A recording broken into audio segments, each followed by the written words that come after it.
Everything about Luke in The Last Jedi is wrong.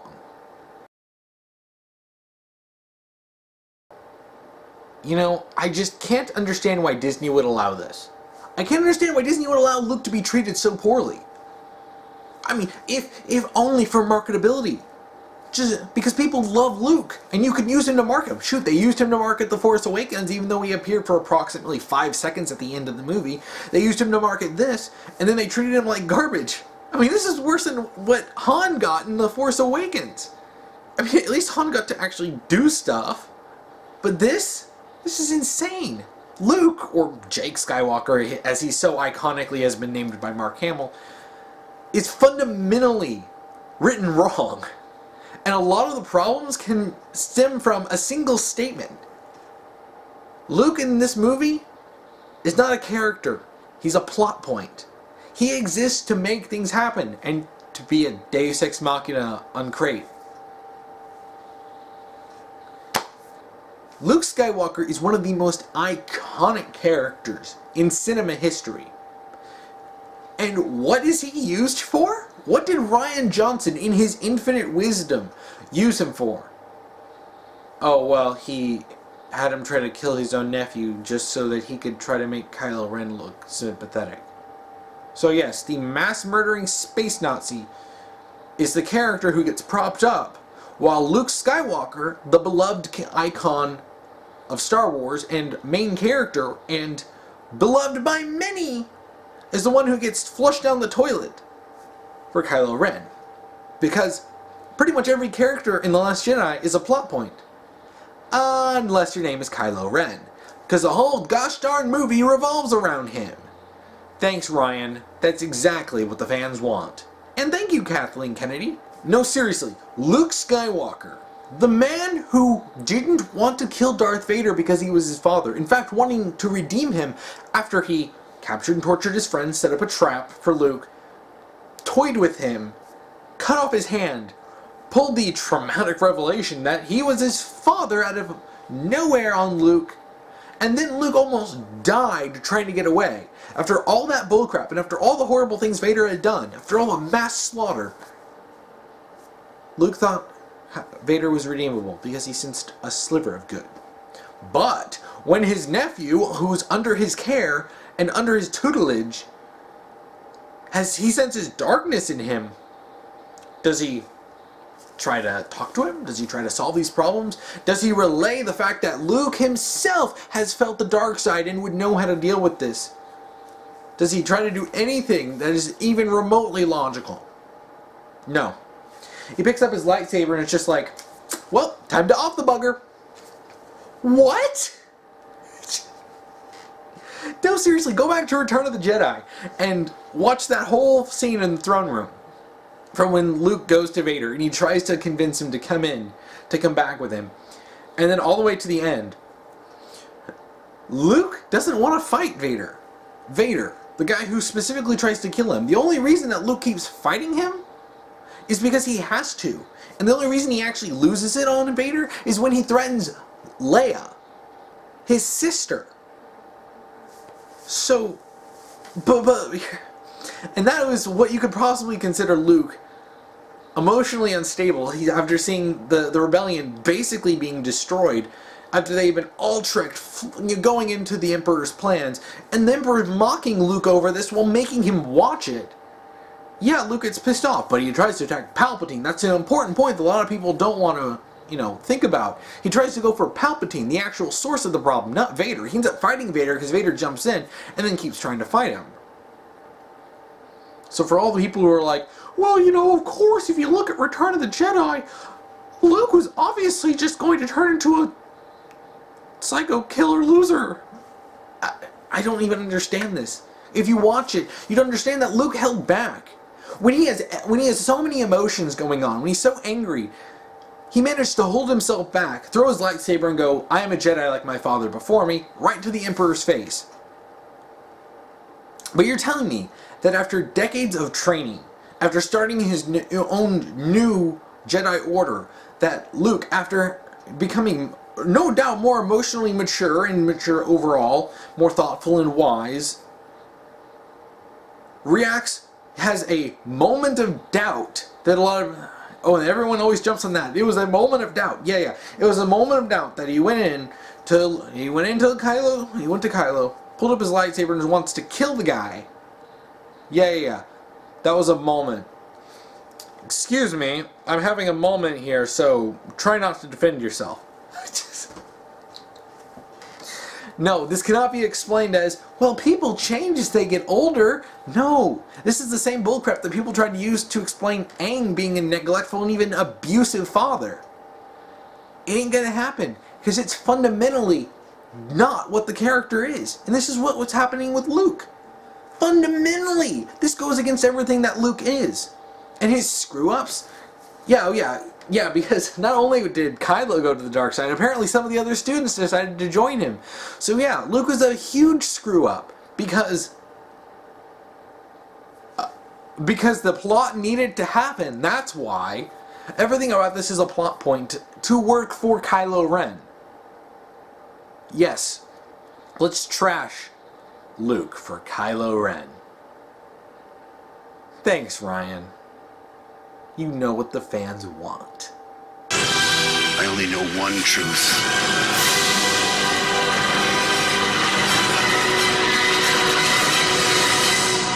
It's time for the Jedi to end.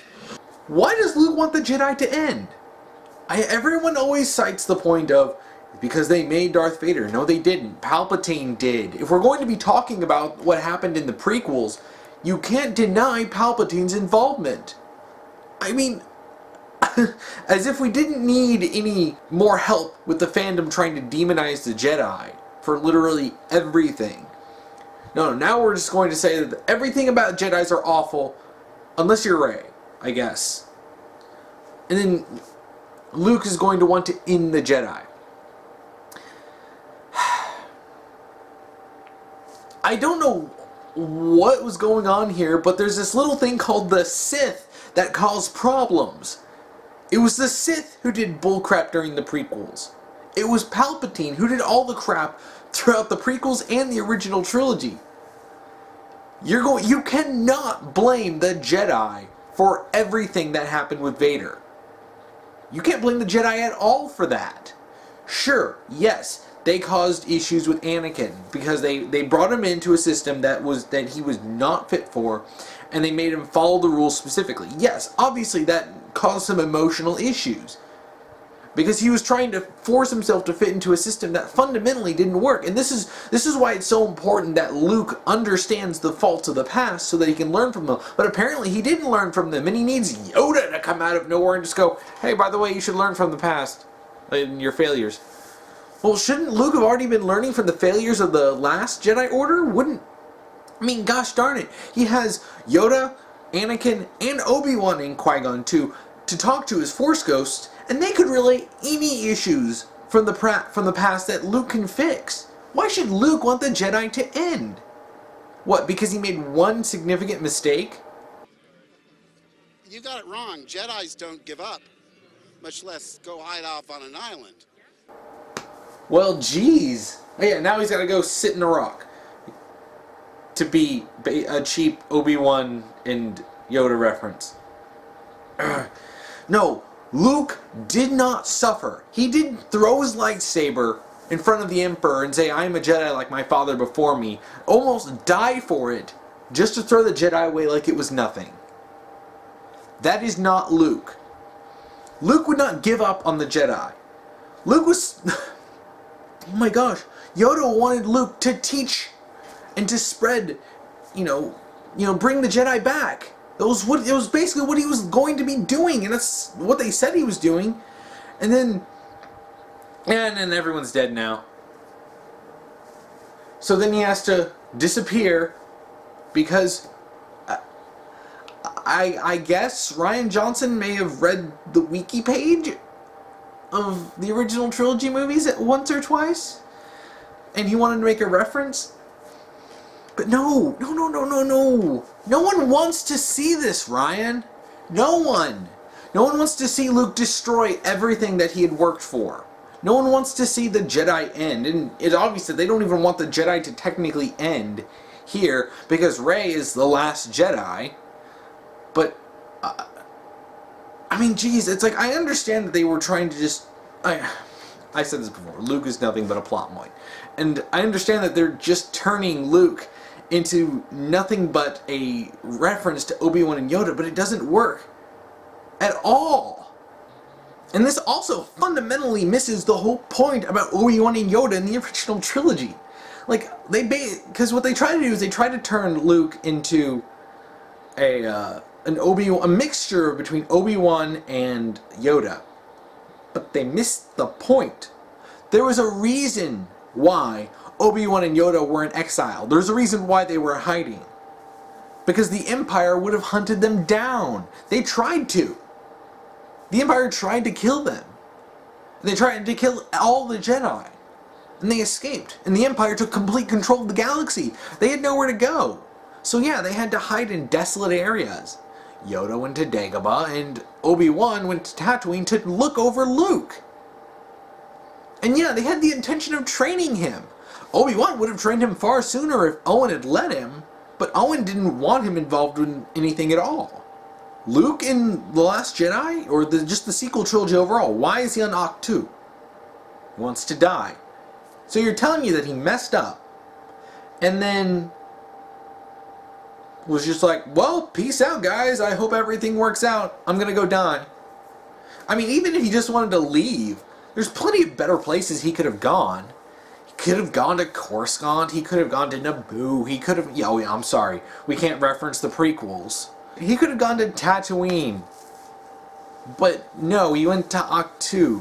Why was he on Ahch-To? Because reasons. He had to be there for the end of The Force Awakens.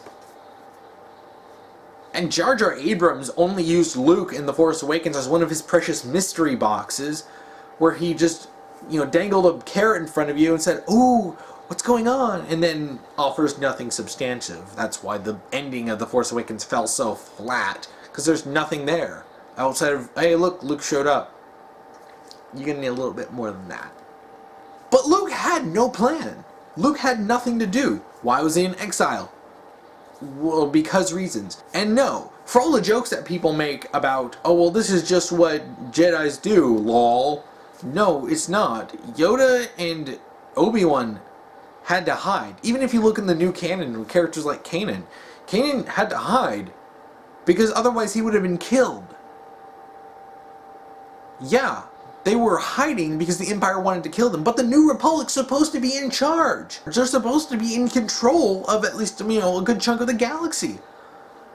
The First Order's supposed to be a tiny remnant. I mean, yeah, The Force Awakens had them have an absurd amount of resources, and The Last Jedi literally just turns them into the Empire and gives them complete control because everything needs to just follow the plot, because who cares about consistency or logic?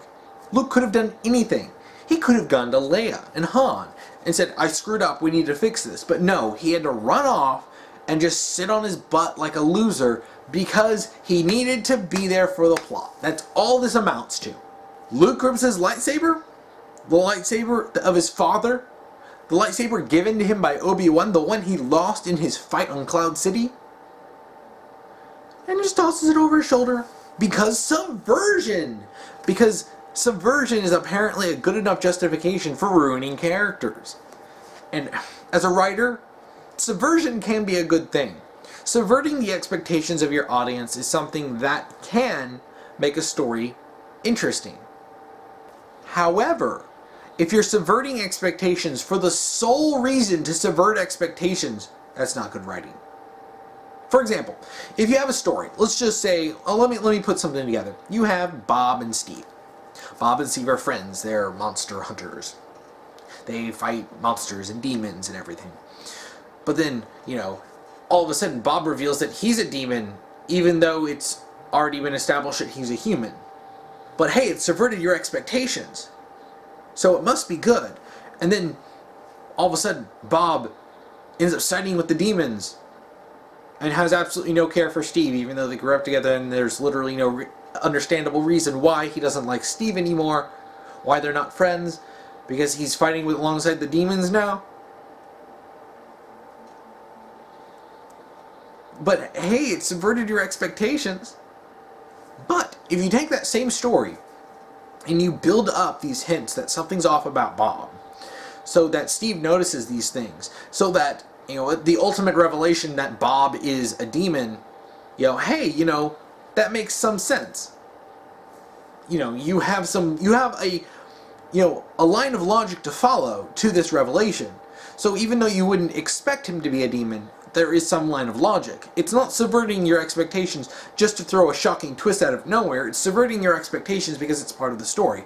And then you can use Bob's, you know, his friendship with Steve or his allegiance to his demonic brothers, and you can actually build that on. You can actually write a story out of that. You see the two differences between those stories. They're both fundamentally the same. They both subvert your expectations. But one just does it for the sake of it, and the other does it because it's part of the story. The Last Jedi is the former. It's just doing it just to do it.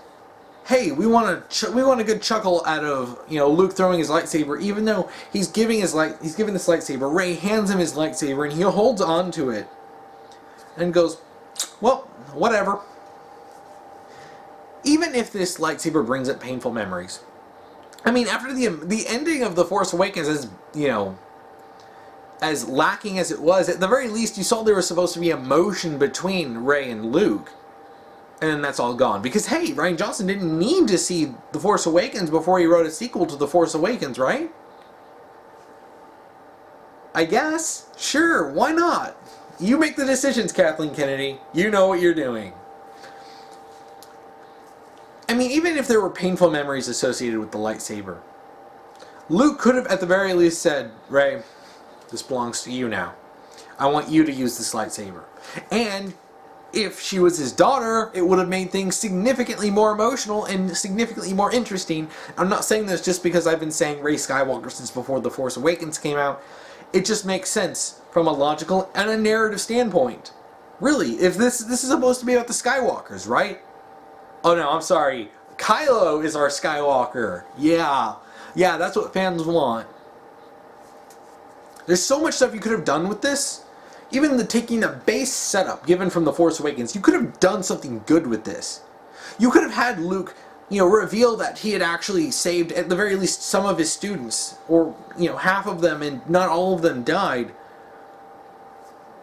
And you could have said that he'd been working, you know, quietly, underneath the radar, trying to subvert the First Order, but he couldn't do anything too big. And that, you know, maybe he resents Han's death. Like, if that has to happen, if we have to keep The Force Awakens, you can work that into his character and show that he hasn't just been doing nothing. But nope. He's just there. Because reasons. And Rian Johnson talked about this in an interview, and Mark Hamill was there, and Mark Hamill had said that, you know, he had to think about the fans, what the fans do want. And Rian Johnson says, well, no, you can't think about the fans, you gotta think about the story. And I've heard that so much in trying to defend this. It's like, well, the fans just had all these expectations. Yeah, as they do. Fans have expectations, so sue them. Fans have always had expectations. And guess what? A good writer actually incorporates that. You can put fan service into a story and have it be good. Knowing what your audience wants and adding some stuff in can enhance the story. Now, I'm not talking about pandering. I'm not talking about changing everything just for the sole sake of trying to appease fans. Trying to throw in a ship, a story, a theory, or whatever, just for the sole sake that fans came up with it, even if it doesn't jive with the story. No. I'm not talking about pandering. Pandering's bad writing. Pandering conflicts with the actual story. Because it's trying so hard to appease fans, it's looking towards outside of the story, in order to work. It only works if fans like it. If fans don't, oops, you just lost fans because of it. What I'm talking about is legitimate fan service. Like, okay, in Avatar: The Last Airbender, the character Suki was meant to just be a one-off character. She was there for one episode, she helped with Sokka's character development to make him less sexist, and that was about it. She was so popular, they brought her back. They brought her back and then made her part of Team Avatar. And then she ended up in a consistent relationship with Sokka, which a lot of people love. It didn't conflict with the story, and in fact, it enhanced it. A good writer can look at what fans want and say, okay, you know, all of this won't work in the story, but you know, that bit there, we'll put that in the story for the fans. And guess what? That's great. What Rian Johnson did is, not only did he ignore what the fans wanted, he went against them. You know, a lot of people have talked about this, how he has a lot of the movie almost take a meta perspective and insult the fans. Oh, did you think Snoke was whatever? Well, screw you, because he doesn't mean anything. Did you think Rey had parents? No, they were just nobodies. Well, you know, it conflicts with the actual story itself, just for the sole sake of trying to piss on your audience. It's the same thing that Kojima did in Metal Gear Solid 2, where he goes out of his way trying to trash his audience because they wanted a sequel to a game that he baited a sequel to. Yes, sir, I agree completely. It takes a well-balanced individual such as yourself to rule the world. No, sir. No one knows that you were the third one, Solidus. Yes, thank you. Goodbye, Mr. President. You know, if you tease that the President of the United States is a clone of Big Boss, and that he's working with Revolver Ocelot, can you blame fans for wanting a sequel? Because if you just ended it with Snake riding off into the sunset with Meryl, I don't think people would have really expected much more. But they did that, got mad and people wanted a sequel, and then went out of his way to insult his audience, even using... And Raiden, and Raiden has some interesting character value. But he becomes a non-character because Kojima used him as a vector to insult his players. He became the player in the story. So he had to insult them. And then give some weird meta narrative that has nothing to do with anything, really. And even like going out of his way to break up Meryl and Snake. And even going out of his way to make it very sour. Like, and it's the same sort of thing that Rian Johnson does with The Last Jedi. It's specifically aiming to attack the fans for reasons. It's like, Mark Hamill was right. You have to consider what the fans want. And I'm not saying bend to the fans' will, but as a writer, you need to make this satisfying. You know, I hate writers who basically go out of their way to do whatever they want, despite what anyone else thinks. And you know, I hate fans. I don't want to know what any of the fans think. I'm going to do what I want because I'm smarter than all of you. That's this attitude, this pretentious attitude that the writer basically has no obligations to anyone but themselves. Like, I get to do what I want. Unless you're writing fan fiction online and you're doing stuff for free, you have obligations to your audience. People who are paying money, you who are making money off of writing and directing this, you do have obligations to your fans. Maybe not your fans specifically, but they're Star Wars fans. You couldn't give them the barest amount of respect. Well, of course, because he couldn't give the barest amount of respect to the story. He didn't even watch The Force Awakens. It's a total mess. So, of course he doesn't respect Luke. You know, yes, people wanted to see Luke as a powerful Jedi Master. Because that's what he had been built up to eventually become in the original trilogy. He became a Jedi through the original trilogy. People expected him to be a master. And the movie mocks it, you know, wanting to pull a laser sword and fight the First Order. But I'm not saying that I need Luke to come out of nowhere and just start pulling Star Destroyers out of the sky and start throwing those big gorilla walkers left and right. It would be awesome. But I don't need him to do that. Just show him being powerful and competent. Show him being something that we would reasonably expect. Hey, maybe throw little bones for fans. Maybe when all those, you know, gorilla walkers are shooting him on crate, have him actually be there, but then he stops everything and just shoots them back, or shoots them into the sky, or whatever. Or just dissipates them entirely, or like absorb them like Yoda did with the lightning in episode 2. Like, you could have done something to show him be powerful, and show him be competent, and to show that he cares. If only, so that the fans could have a yeah moment. But you don't. Why? because he doesn't care about the fans and he doesn't care about Luke. And that pisses me off that a guy was given, who doesn't care at all about Star Wars, doesn't care at all about the people who love Star Wars, was given free reign to do whatever he wanted. Disney, Kathleen Kennedy, Rian Johnson, Jar Jar Abrams, you guys messed up.